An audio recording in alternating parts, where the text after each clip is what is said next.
Amén. Muchas gracias, pastor. Muchas gracias, iglesia. Que Dios le bendiga. Queremos extender un cordial bienvenido a los que están visitando. We also want to welcome those who are watching on the stream and on YouTube. I know we have a couple English speakers. I think my parents were going to join in today and try to understand Spanish. So I said I'd say hello in English. And also, I'll try to add a little bit of English for some of our young people here. Un poquito de inglés para los jóvenes también, para que no completamente se pierden, ¿verdad? Pero qué bueno es estar con ustedes. Qué presencia de Dios en esta mañana. Yo creo que Dios quiere hablar a nuestra vida, que quiere ministrar a nuestros corazones. Entonces, yo les pido que si pueden conmigo, vamos a orar y vamos a preparar nuestros corazones para recibir del Señor. Amén. Oremos. Señor Dios, te damos gracias por tu palabra y damos gracias por tu gran amor. Es por amor que viniste a este mundo en Jesucristo, que Él fue a la cruz y murió en nuestro lugar. Después fue sepultado y en el tercer día resucitó de los muertos para también darnos la vida eterna. Y ahora Cristo está sentado a la diestra del Padre. Y un día, Señor, nosotros esperamos tu retorno aquí a la tierra. Esperamos tu reino de los cielos que sea establecido aquí en esa tierra. Queremos ver tu justicia con nuestros propios ojos. Queremos ver tu mano, Señor, moviendo sobre nuestra tierra. Señor, con tu amor y tu gracia, salvando y restaurando lo que el pecado ha derrotado. Prepara nuestro corazón en esta mañana para que podamos oír, para que podamos ver, Señor, y recibir de tu Espíritu Santo. En el nombre de Cristo Jesús. Amén. ¿Cuántos quieren recibir del Señor en esta mañana? Amén. Esperamos que sí. Estamos en el libro de Gálatas, entonces si tiene su Biblia, puede abrirlo al libro de Gálatas. Ahora bien, hay mucho que se repite en el capítulo 5. Les voy a pedir perdón al inicio no voy a cubrir todo el capítulo, o decir cada verso que está ahí. Pero lo que yo les recomiendo, una sugerencia, es cuando se reúne para su célula, que toma un tiempo para leer todo el capítulo juntos. Ahí puede dar algunos versos a varios hermanos y leer todo el capítulo, aunque yo no voy a predicar sobre cada punto. Tal vez hay algo ahí en su propio estudio que puede compartir en la célula. Entonces yo les quiero animar, por favor, hermanos, debemos estar leyendo la Biblia durante la semana, leyendo el Gálatas 6 para el próximo domingo, ¿no?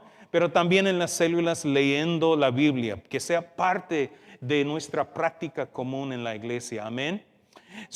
Vamos a comenzar con el verso 1, si lo tiene ahí. Y dice, estén pues firmes en la libertad con que Cristo nos hizo libres, y no se pongan otra vez bajo el yugo de la esclavitud. Hermanos, si alguien me preguntaba, ¿cuál es el verso clave de la carta de Gálatas? Sería este verso. Esto demuestra la razón por la cual Pablo está escribiendo a los hermanos en Cristo. Él quiere que ellos conozcan, son libres de la ley, libres del pecado y la muerte por lo que Cristo hizo por nosotros. Y su preocupación es que van a regresar a una forma de esclavitud, sea la ley o sea a sus propios deseos pecaminosos, es decir, al pecado. Pablo en este verso sencillo se resume todo el libro de Gálatas con esa súplica. Estén pues firmes en la libertad con que Cristo nos hizo libres. No se pongan otra vez bajo el yugo de la esclavitud. Este lunes, yo sé que muchos jóvenes y niños ya no se van a la escuela. Algunos que trabajan para el gobierno no van a trabajar porque es el día cuando reconocen el reverendo Martín Lutero Jr., un activista, si no conocen de los derechos civiles de los morenos aquí en los Estados Unidos, fue asesinado hace décadas atrás. Y eso me puso a pensar algo que ha surgido últimamente, una nueva, es decir, día feriado, festival, que se llama Juneteenth.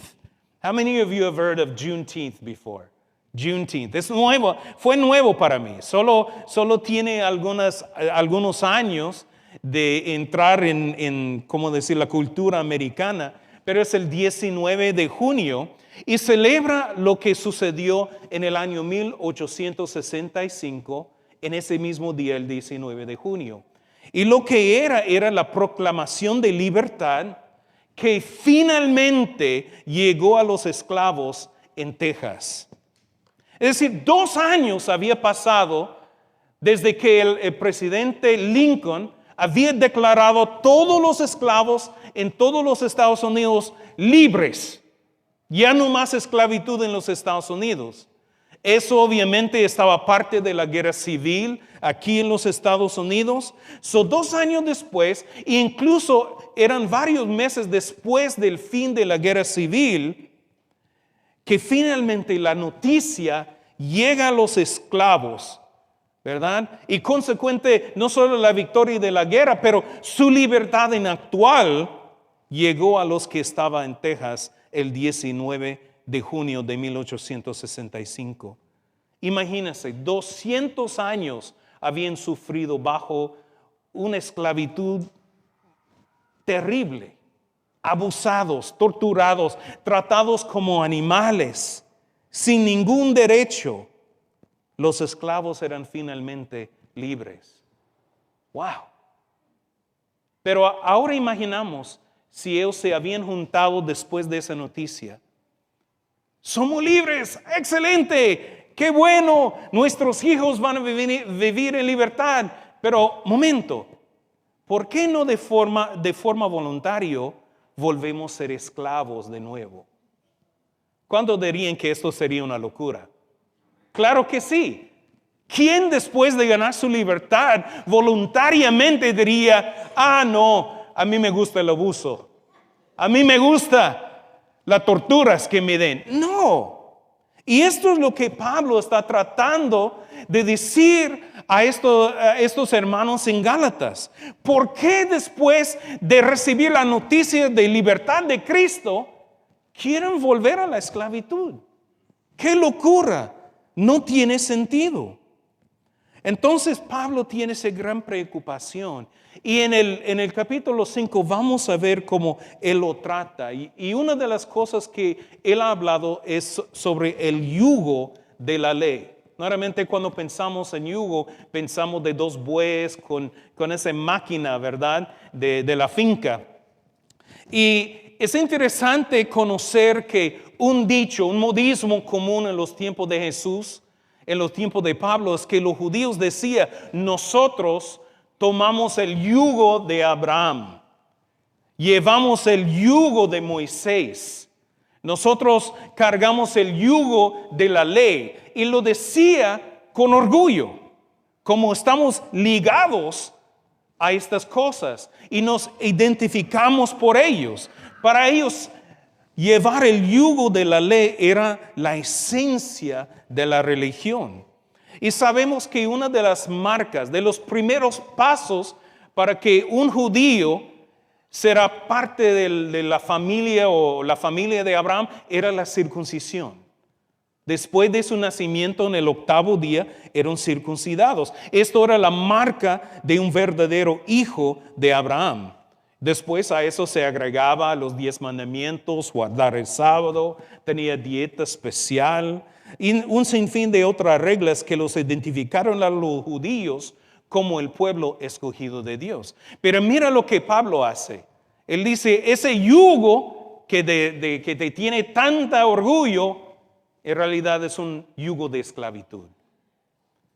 Muchas veces pensamos en el yugo de los bueyes, pero también hay yugos de esclavitud que ponían sobre los cuellos de los esclavos para que no se podrían escapar. Era una manera de controlar, de forzarlos a hacer cosas que tal vez no querían hacer.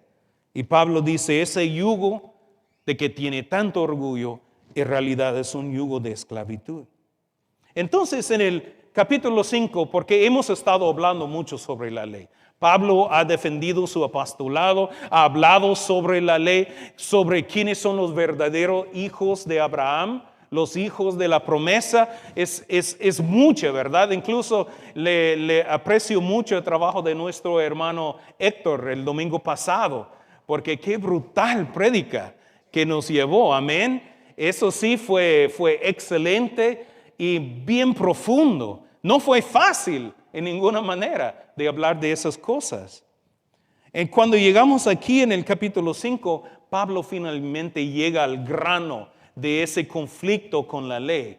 Y el punto, como dicen en Guatemala, el gran clavo fue la circuncisión.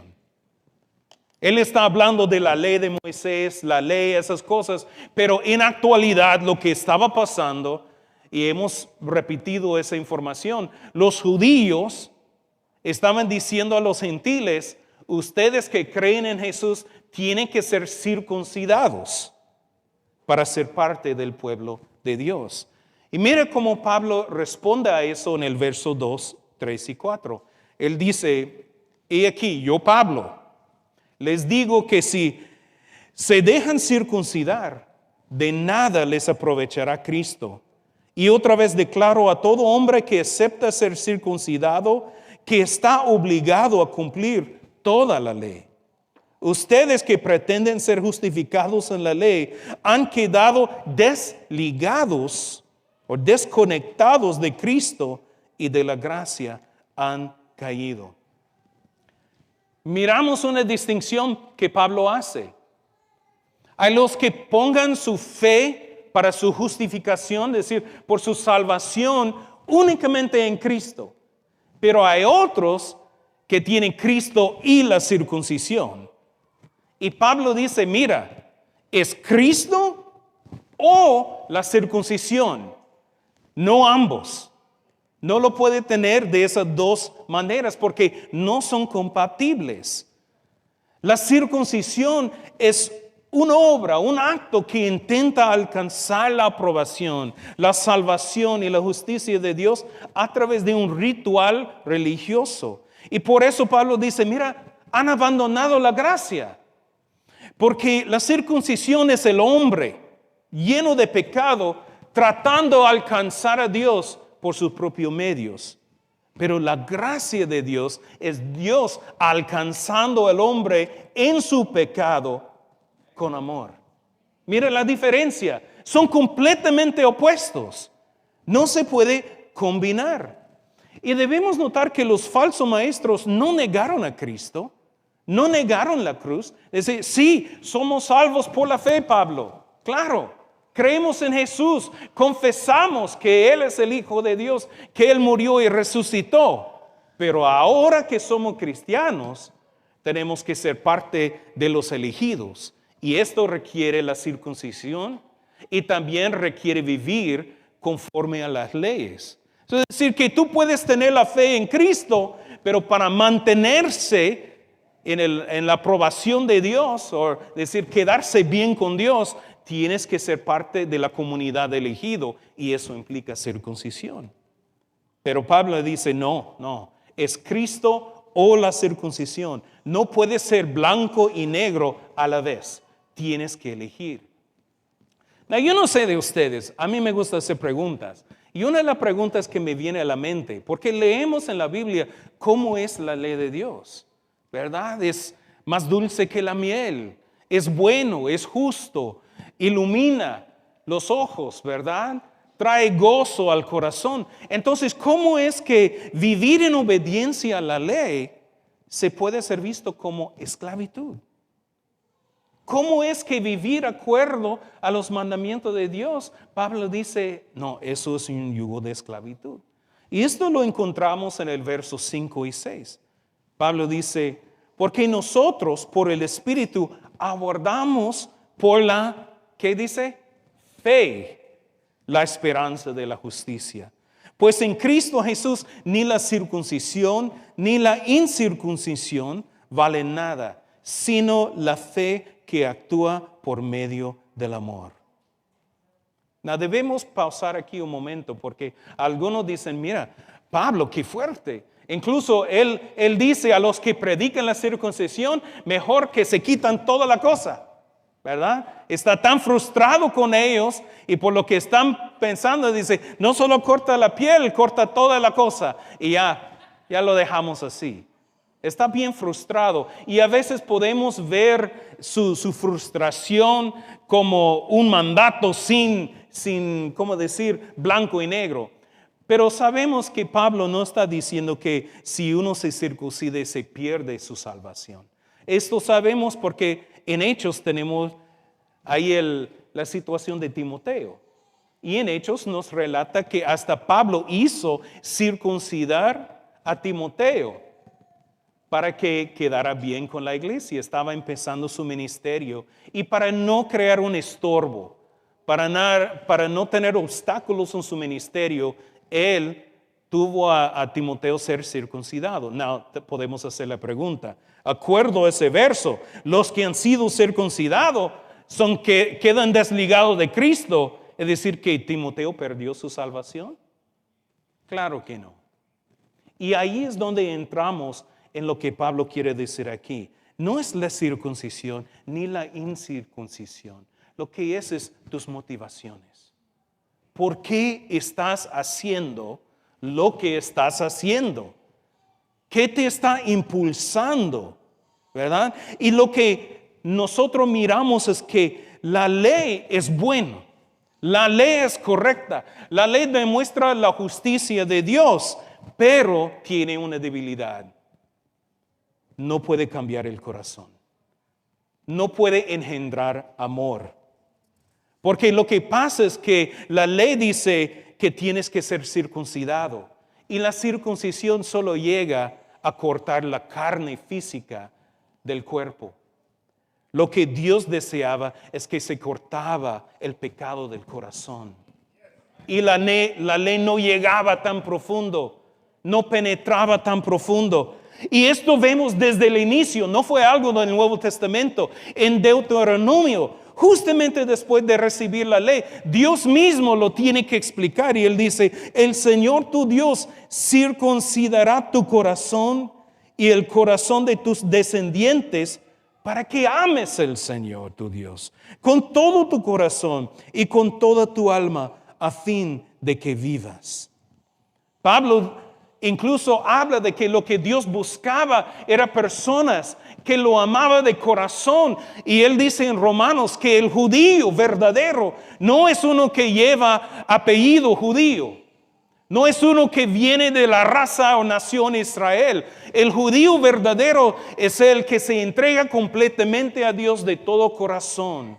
Que tiene circuncidado el pecado, la carne, el legalismo de su corazón para tener un amor sincero para Dios y para su prójimo. Esto es el verdadero judío que dice Pablo. Y no hay mejor ejemplo de eso que el uno que Jesús nos da en el libro de Lucas.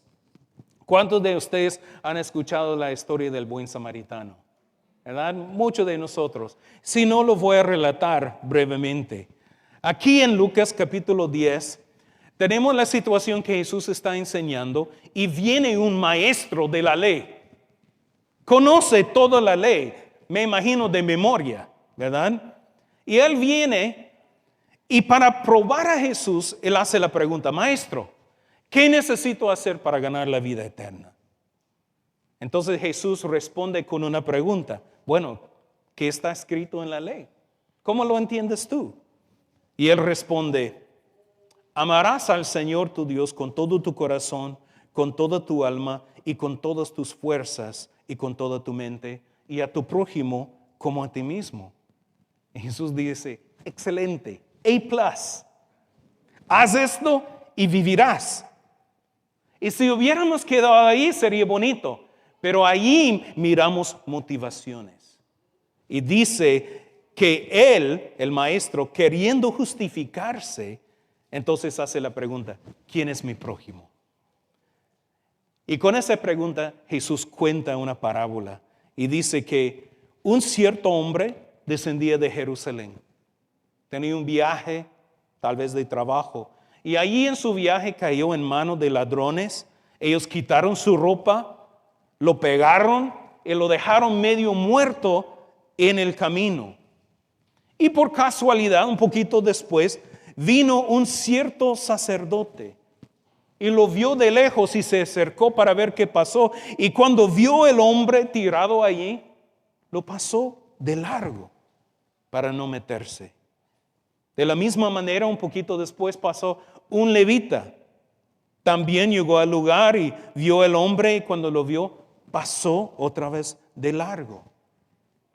Pero Jesús dice, pero vino cierto samaritano, un enemigo, considerado asquerosos, intocables por los judíos. Y cuando ese samaritano, que tenía toda la razón para no tratar al judío, ¿qué hace? Se acerca, mira su necesidad, echa aceite y vino y venda sus heridas, lo pone en su animal y lo lleva a un hotel y se encarga de cuidar de este hombre. El día siguiente saca su dinero, paga el hotel y dice, mira, cuídamelo. Voy a terminar mi trabajo y cuando regreso yo te pago todo lo que tú gastes en cuidar de ese hombre.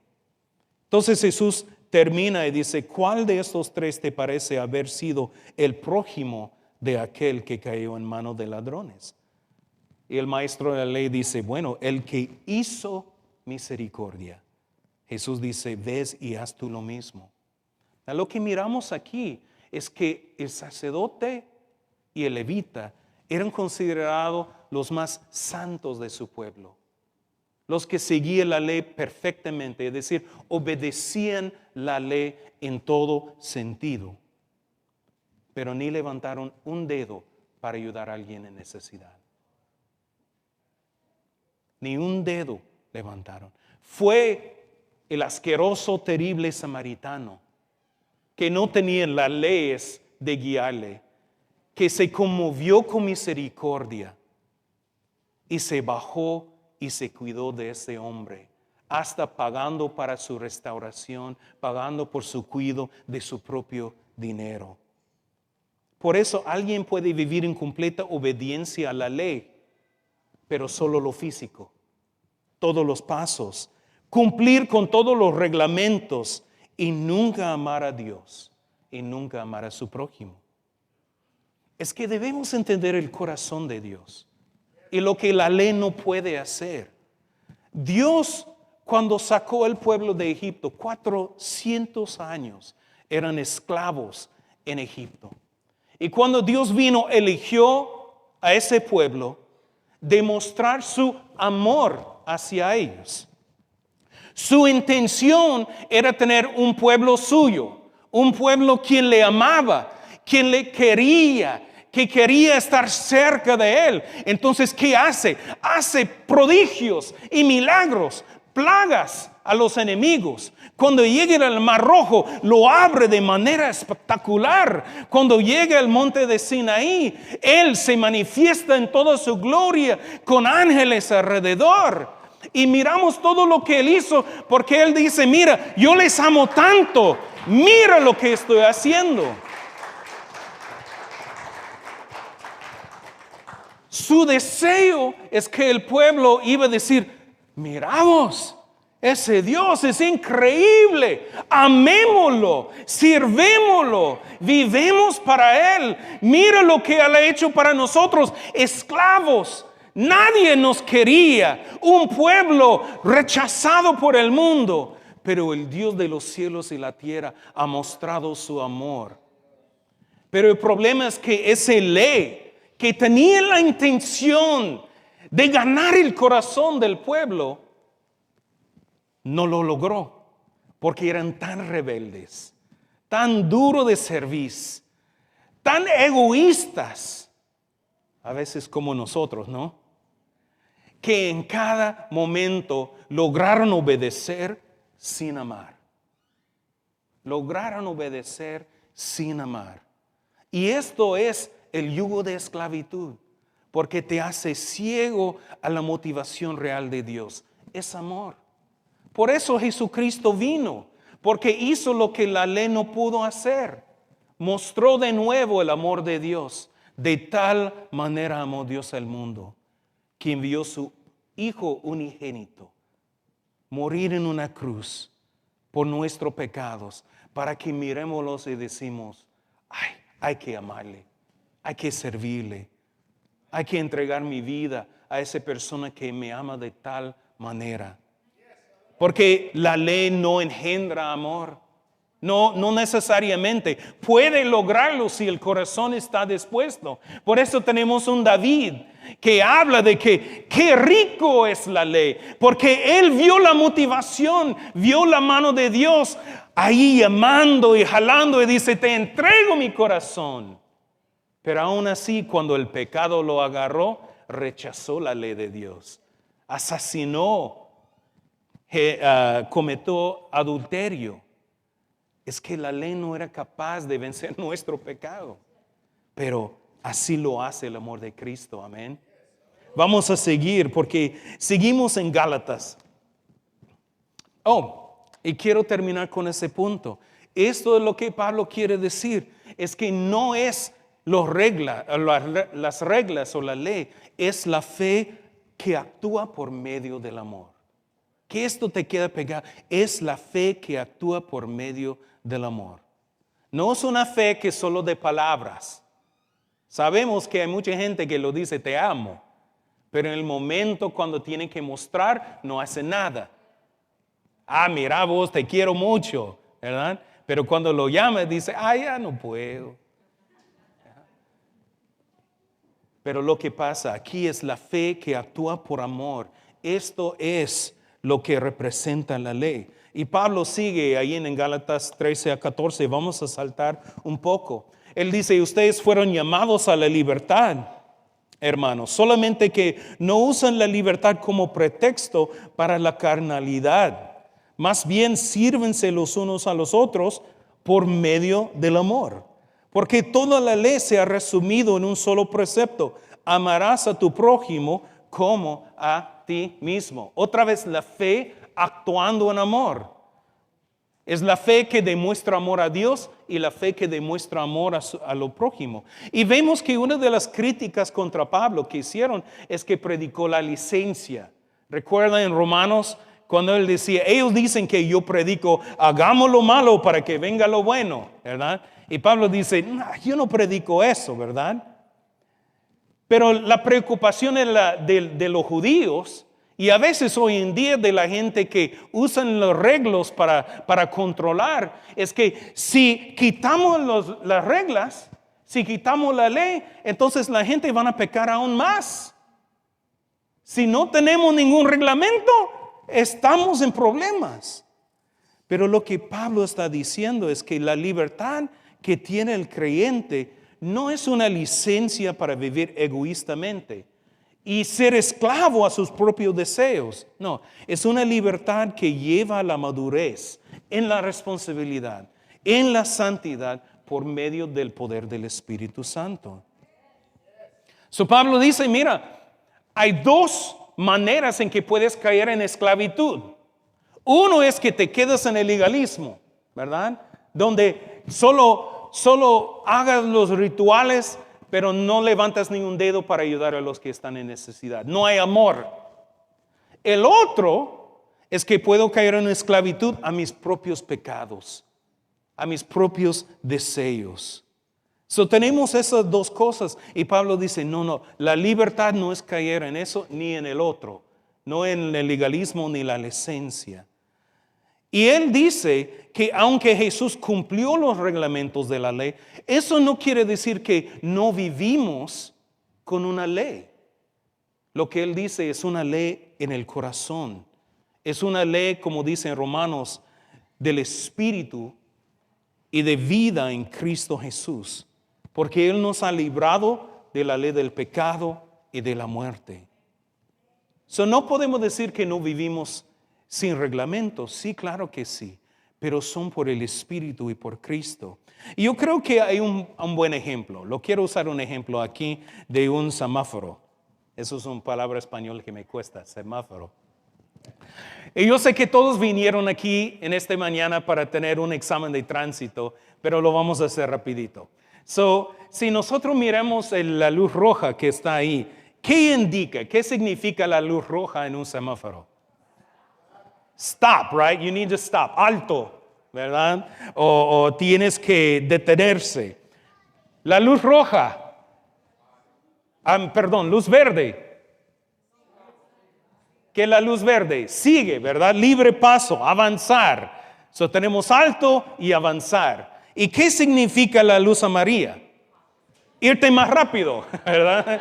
Acelere. Antes de que cambie la luz. Recuerdo en Guatemala cuando estaba ajustándome a la manera del tránsito allá, que un amigo me dijo, mire, Sean, recuerdas que aquí en Guate los semáforos solo son sugerencias. La mayoría no las siguen. Y mira, a veces creo que así es en los Estados Unidos. El domingo, como antepasado, estaba viniendo aquí y estaba ahí en un semáforo justamente, y se cambió a verde, y entonces comencé a salir y un carro ¡fum! Pasó. Casi me dio ahí en la mitad del camino y obviamente viendo su celular, ni poniendo atención a las cosas, que ya es casi como Guatemala. Entonces estoy bien preparado, hermanos, ya. Pero, ¿qué pasaría si removimos todos los semáforos? ¿Qué pasaría? Un caos total, ¿verdad? Ahí cuando se va la luz, tú miras cómo está en las calles aquí. En Guatemala, más, si no hay semáforo, todos van a la vez. Y lo encontramos, solo va muy lento para no chocar, pero si chocamos, menos mal, ¿verdad? No, sería un caos total. La gente corre en luz roja, no hay indicaciones, todo el mundo vive. Y esto era la preocupación de esa gente. Si removimos la ley, va a ser un caos. Y hay muchas iglesias que a veces sienten lo mismo. Si removimos las leyes, entonces, ¿qué pasa? La gente se van a pecar aún más. Pero Pablo trata de explicar que remover los semáforos religiosos, ¿verdad? No indica que ya no hay ningún reglamento, sino que el reglamento ahora es interno, no exterior. Es en el corazón impulsado por el amor de Cristo. Mira lo que dice en 2 de Corintios 5, 14 y 15. Dice, porque el amor de Cristo nos impulsa. Algunas versiones dicen, nos constriñe, considerando esto, que uno murió por todos, por consiguiente todos murieron. Y Él murió por todos para que los que viven ya no vivan más para sí, sino para aquel que murió y resucitó por ellos. Lo que Pablo quiere decir en eso es que el amor es lo que nos impulsa. El amor nos constriñe. No mi amor, pero el amor de Cristo en mí, su ejemplo. Lo que Él está diciendo es que Él murió, Él mostró su amor por mí, no para que después yo vivo por mí mismo, siendo egoísta, siendo carnal, pero para que yo pueda imitar ese amor y amar sinceramente a Cristo, seguir sus pasos, imitar sus valores, amar como Él amaba y Él se entregó para la gente. Por eso una y otra vez Jesús hablaba sobre las intenciones del corazón. Porque, ¿qué decía la ley? No matarás. Pero Jesús dice, pero tú odias, si odias a tu hermano, es lo mismo. Dice, no cometerás adulterio. Pero si piensas de una mujer con lascivia en tu corazón, es como haberlo hecho, porque son las motivaciones del corazón. Entonces, igual, Jesús nos liberó para que vivamos como nos damos las ganas, pero con amor podemos amar a Cristo y entregar nuestra vida a Él. Y Él sigue, Él dice, mira, en Gálatas 16 y 18, Él dice, digo pues, andan en el Espíritu y así jamás satisfarán los malos deseos de la carne. Esto es el clavo, ¿verdad? Si no quieres caer en la ley, en la esclavitud de la ley o en la esclavitud de tus propios deseos, anda en el Espíritu. y jamás satisfarán los malos deseos de la carne. Porque la carne desea lo que es contrario al espíritu y el espíritu lo que es contrario a la carne. Ambos se oponen mutuamente para que no hagan lo que quisieran. Pero si son guiados por el espíritu, no están bajo la ley. No, es claro, nosotros experimentamos una guerra diaria entre los deseos de la carne y el Espíritu de Dios que vive adentro. No estamos bajo o guiados por la regla de la ley, pero todavía tenemos una guía interno, el Espíritu Santo, una conciencia que nos orienta en cómo mostrar el amor de Dios en cada situación. Andar o vivir siendo guiado por el Espíritu es la única manera para evitar la esclavitud a nuestros propios deseos carnales. A veces hay hermanos que dicen, es que a veces me controla la carne y otra vez me controla el Espíritu. Y Pablo dice, no. De la misma manera que no puedes tener a Cristo y la circuncisión, la ley, no puedes tener los dos porque son contrarios. Tampoco puedes tener el espíritu y la carne y decir, yo soy un poquito carnal y un poquito espiritual. No vale, ¿verdad? No puede ser blanco y negro a la vez. No existe cristianos carnales. Son completamente opuestos. No existe un balance entre espíritu y carne. O seas carnal o seas espiritual. Pero no hay un intermedio. Y miramos eso, Pablo lo explica bien claro, y lo vamos a dejar que él lo explique en sus propias palabras en Romanos 8, 5 a 9. Él dice, lo explica de esa manera: los que están dominados por la naturaleza pecaminosa piensan en cosas pecaminosas, pero los que son controlados por el Espíritu Santo piensan en las cosas que agradan al Espíritu. Por lo tanto, permitir que la naturaleza pecaminosa les controle la mente lleva a la muerte. Pero permitir que el Espíritu les controle la mente lleva a la vida y la paz. Pues la naturaleza pecaminosa es enemiga de Dios siempre. Nunca obedeció la ley de Dios y jamás lo hará. Por eso los que todavía viven bajo el dominio de la naturaleza pecaminosa nunca pueden agradar a Dios. Pero ustedes, me encanta eso, no están dominados por su naturaleza pecaminosa. Son controlados por el Espíritu si el Espíritu de Dios vive en ustedes. Y recuerden que los que no tienen el Espíritu de Cristo en ellos, de ninguna manera pertenecen a Él. Una y otra vez, Pablo nos explica, hay una guerra. La carne peleando por control, el espíritu peleando por el control. Existe esa guerra, pero Pablo siempre termina en cada instancia diciendo, pero ya en Cristo somos libres. Ya en Cristo no estamos controlados por la carne.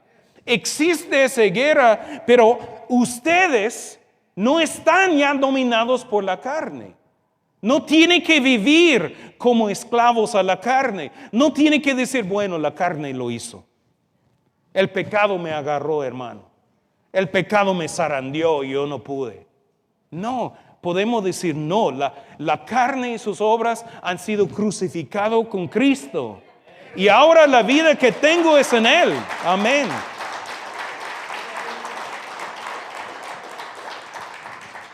Él dice, somos libres del control del pecado, pero tenemos que permitir que el Espíritu controla nuestra mente. Está como dije, en esa misma manera. No podemos el Espíritu y la carne juntos. Tenemos que elegir uno o el otro, ¿verdad? Y nosotros, si tenemos el Espíritu de Dios, entonces somos hijos de Dios, somos hijos de la promesa. Todo viene incluido con lo que el Espíritu nos da. Pero ahora sigamos, porque Pablo va a explicar un poquito más. Él dice en verso 19, ahora bien, las obras de la carne son evidentes. Estas son inmoralidad sexual, impureza, desenfreno, idolatría, hechicería, enemistades, pleitos, celos, ira, contiendas, disensiones, partidismos, envidia, borracheras, orgías y cosas semejantes a esta, de las cuales les advierto, como ya lo hice antes, que los que hacen tales cosas no heredarán el reino de Dios. Pero el fruto del Espíritu es amor, gozo, paz, paciencia, benignidad, bondad, fe, mansedumbre y dominio propio. Contra tales cosas no hay ley. Jesús siempre decía acerca de los falsos profetas y falsos maestros que por sus frutos los conocerán. Y si hacemos la pregunta, bueno, ¿cómo puedo saber si tengo el Espíritu de Dios en mi vida?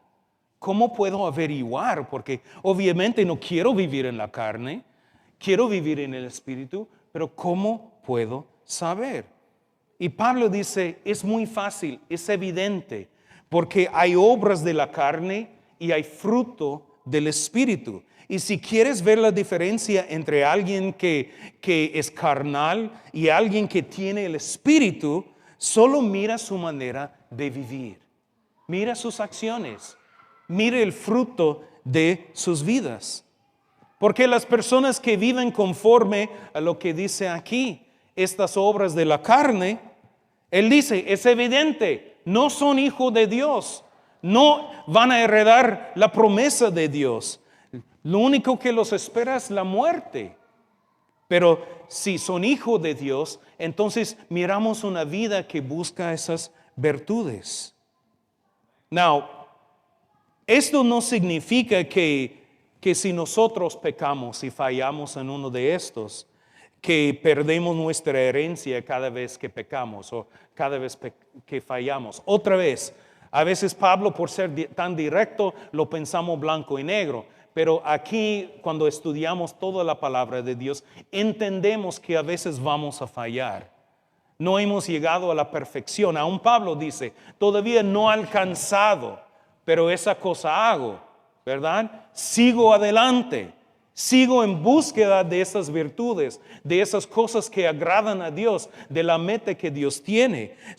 Es cierto que va a haber momentos cuando caemos en tentación.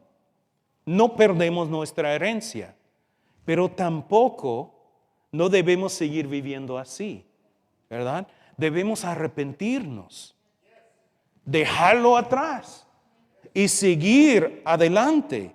Recordar que, mira, ese deseo, esa tentación ha sido crucificado en la cruz y lo quiero en la cruz para poder vivir guiado por el Espíritu. No puedo bajar mis pecados a mi conveniencia, ¿verdad? Conveniencia. Si lo hago, tarde o temprano, me voy a ser esclavo de nuevo a estas cosas. Lo que estamos hablando son gente que practican esas cosas como estilo de vida. Tal vez fallamos, pero no debe ser parte de nuestro estilo de vida. Pablo dice, de la misma manera que las obras de la carne son evidentes, así también lo es el fruto de alguien guiado por el Espíritu. Amor, gozo, paz, paciencia, gentileza, bondad, fidelidad, humildad y control propio. Y hermano, esto no es exhaustivo, ¿verdad? No estamos diciendo que estos son los únicos frutos, porque en la Biblia tenemos otro como el amor fraternal, el servicio, ¿verdad? Hay mucho más que podemos. Todo lo que la Biblia dice que es bueno y agradable cabe dentro de esos frutos del Espíritu. Y me encanta porque dice, con estos no hay ley. Es decir, no hay provisión contra el gozo. No hay provisión contra fidelidad. Tú puedes ser fiel toda la vida y nunca te va a meter al cárcel Dios, ¿verdad? Nunca vas a ser condenado por controlarse, por tener dominio propio. De esos no existe una ley, ¿verdad? Porque lo que miremos en esto, cuando somos guiados por el Espíritu, vamos más allá de la ley. La ley solo cambia lo que es lo físico, pero el Espíritu llega a nuestras motivaciones, ¿verdad? La ley impide el adulterio, el Espíritu impide los pensamientos lasciviosos. Mira la diferencia. El Espíritu penetra hasta el alma, hasta el corazón. Me encanta también que Pablo los llama, no son obras del Espíritu, son frutos. Y esto es muy importante, ¿verdad? Incluso dice fruto, no son frutos, pero es fruto, ¿verdad? Lo que va a haber.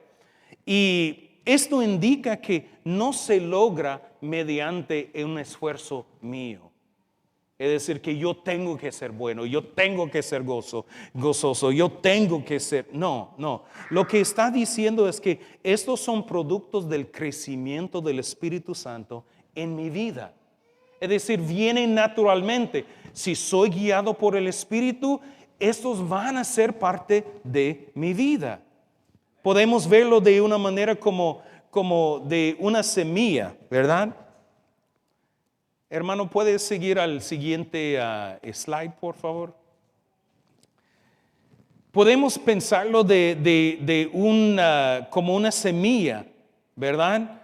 Que poco a poco, no es que un día al otro ya soy paciente, ya tengo dominio propio. No, está sembrado en mi corazón y poco a poco sale de la tierra, va creciendo. Sí recibe agua y luz, ¿verdad?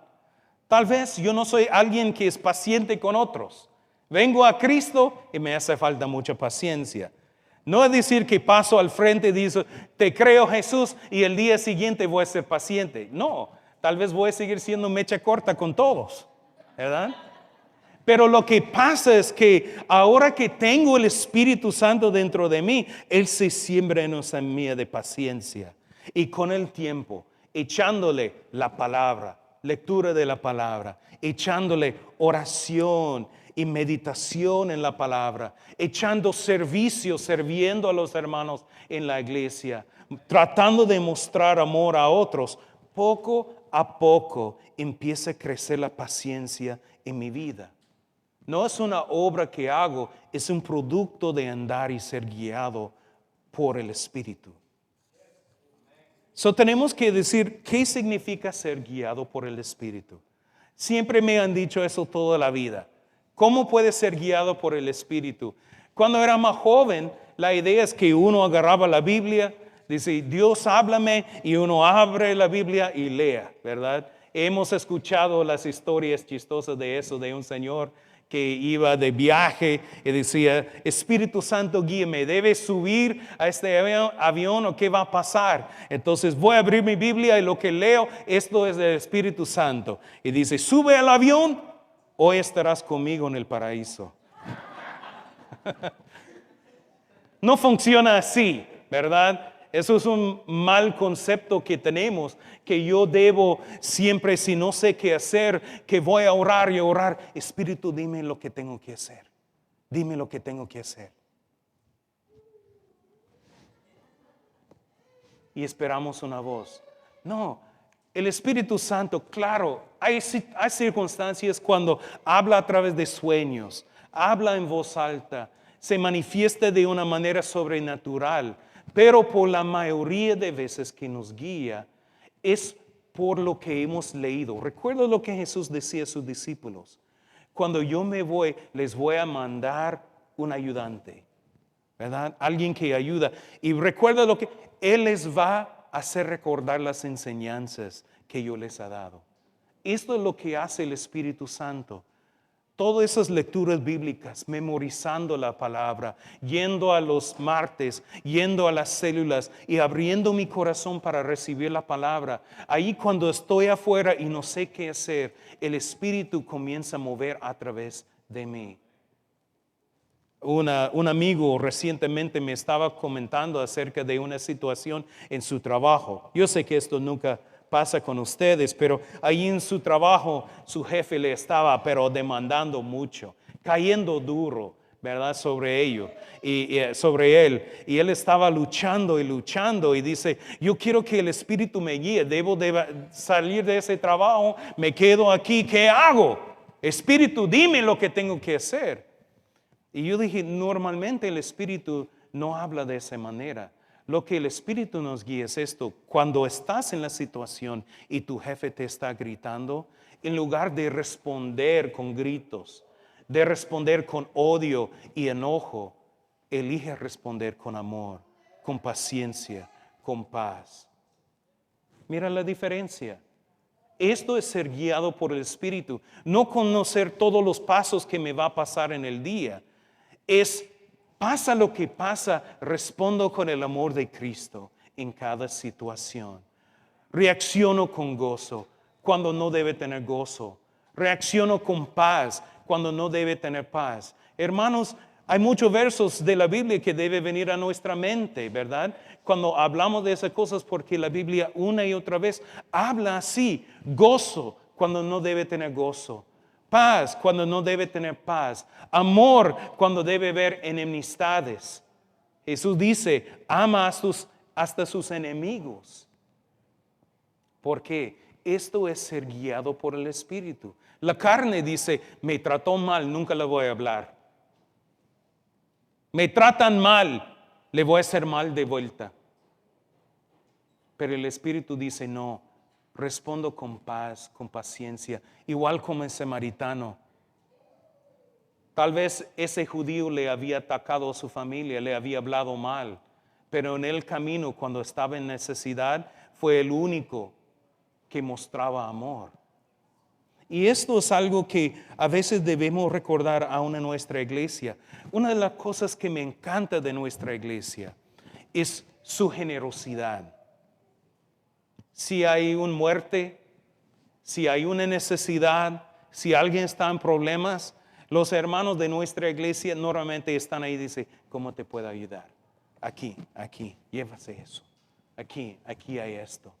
Y cuando pase una semana no se olvida, hermano, cómo van las cosas. ¿Ya encontró trabajo? No, mira, aquí hay un poquito más. Aparece bolsa de comida ahí enfrente de la casa. Es porque como iglesia somos muy generosos. Y esto es mostrando el amor.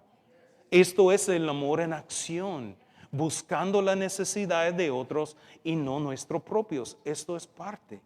Pero de la misma manera tenemos que tener cuidado que por el otro lado, y esto fue problema en Gálatas, si lees el capítulo, ellos estaban hablando mal, comiéndose, dice, uno al otro, ¿verdad? Por las disensiones y los desacuerdos que tenía en la iglesia. Y Pablo dice, ustedes son muy generosos, pero hablan mal uno del otro. Hay mucho chisme, hay muchos ataques a la espalda. Si realmente quiere ser discípulo de Jesús, tiene que mostrar el mismo amor de Cristo. Esto es ser guiado por el Espíritu.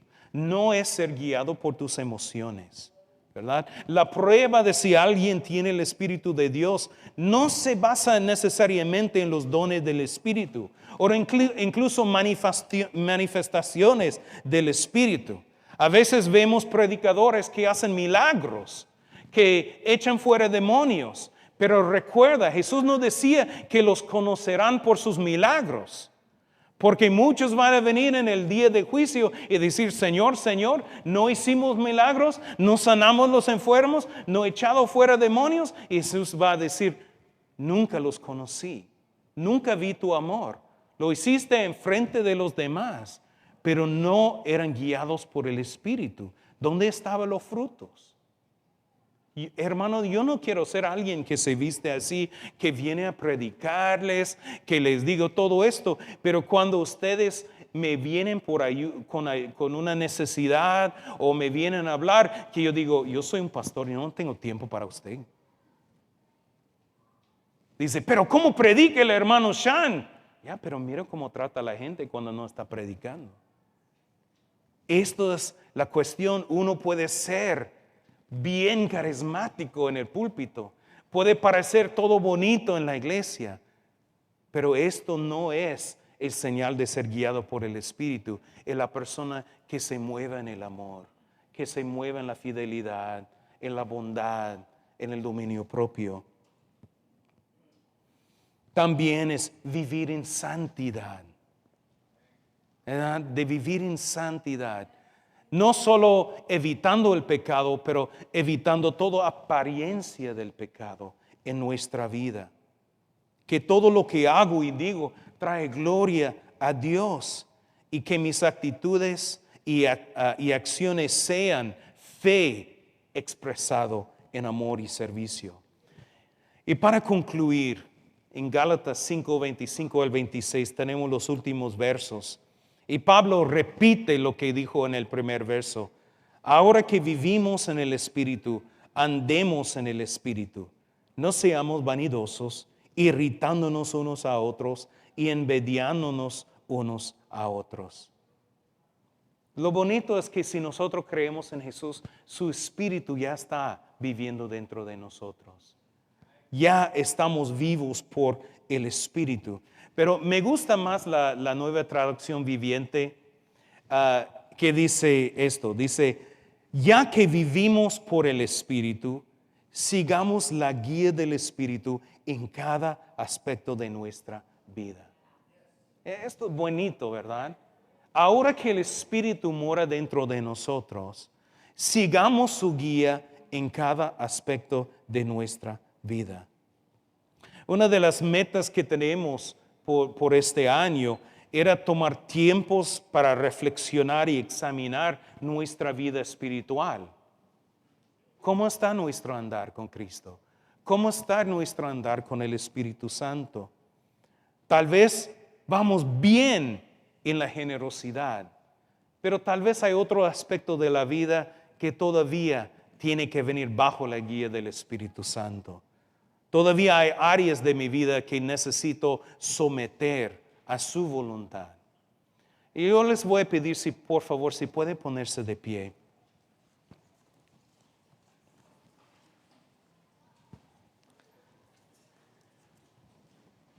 Y para los que están viendo en YouTube y Facebook también, que tomemos un momento, cerremos nuestros ojos y comenzamos a pensar, reflexionar. Espíritu Santo, hay áreas en mi vida que todavía no he sometido a tu voluntad.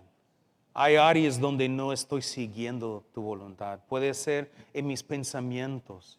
Siempre estoy pensando mal de otras personas. Siempre cuando los miro me lleno de enojo o me lleno de miedo, o lo que sea. Puede ser que nosotros necesitamos someter nuestra lengua, que muchas veces hablamos mal de las personas. O tal vez puede ser que nosotros siempre buscamos argumentar. A veces hay mucho conflicto en este mundo y si miramos las noticias, miramos la gente peleando todo el tiempo, partidos políticos peleando. Y esto a veces puede infectar hasta la iglesia, donde luchamos y pelear por puntos políticos, aún en la célula, o puntos de diferencia en la palabra de Dios. Claro, necesitamos conocer las doctrinas y la verdad y mantenernos en la verdad, pero no tenemos que ser argumentativos. Podemos hablar el amor o hablar la verdad con amor.